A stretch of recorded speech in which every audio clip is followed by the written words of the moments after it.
this realization or lesson from practice, expectations, and in between what we're talking about.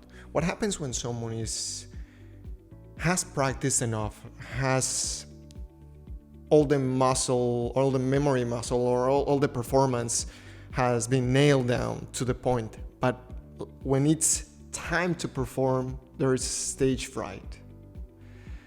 I guess you've been in those situations as an artist and maybe as an athlete as well.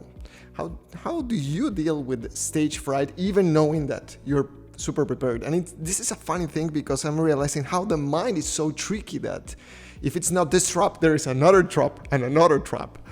It's something that, you know, performers deal with all the time.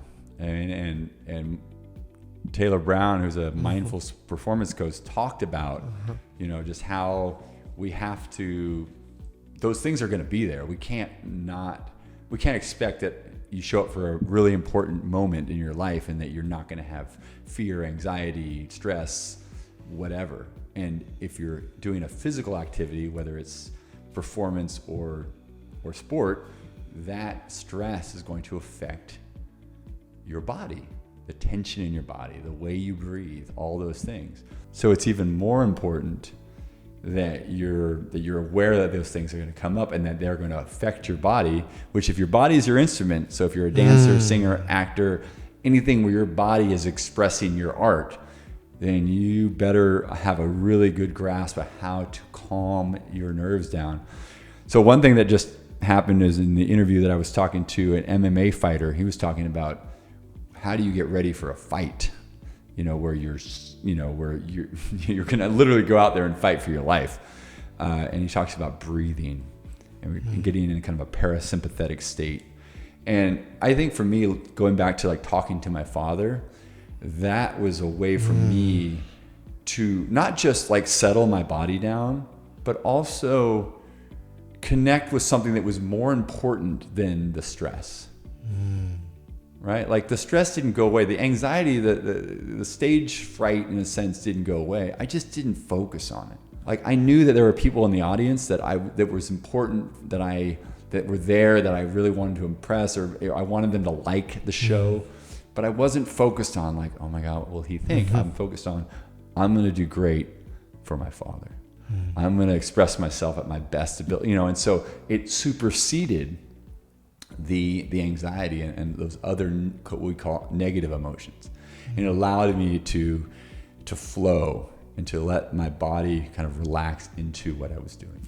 You know, you just remind me of something super interesting. I just learned that Warren Buffett, when he has to write a report for advisors and all the board and blah blah blah, he writes it as if he would be talking to his sister, and he writes the entire letter at the end, instead of Elizabeth or whatever was her name, dear board of advisors or board, right?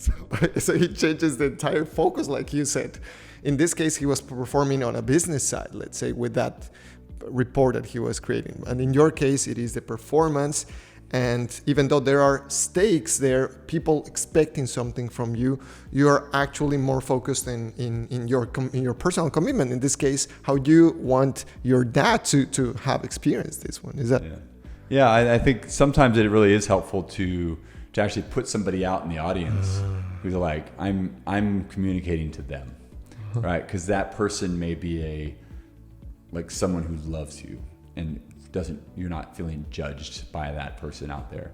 It's kind of an imaginary concept. But just going back to kind of the nuts and bolts of performance, pre-performance habits, I think one of the big ones is breathing. And the other one is movement.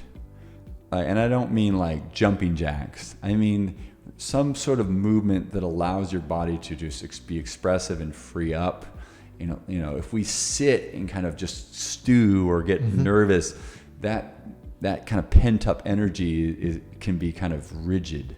But if we're able to move and flow, and you may have listeners that find themselves walking around, pacing the floor when they're on their phone call.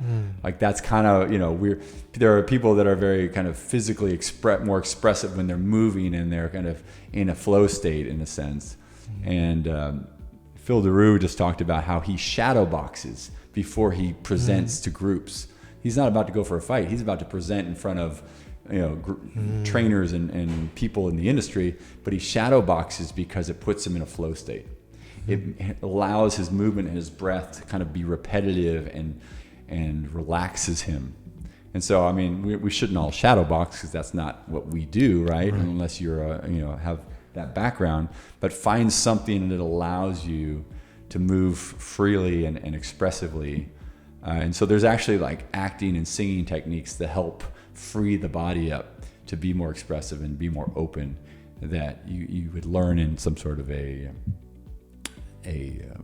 actor's studio or something like that. It's a connection with the body then. Yeah. Great. Just like when you would never walk into the gym to put 300 pounds and start squatting. Right.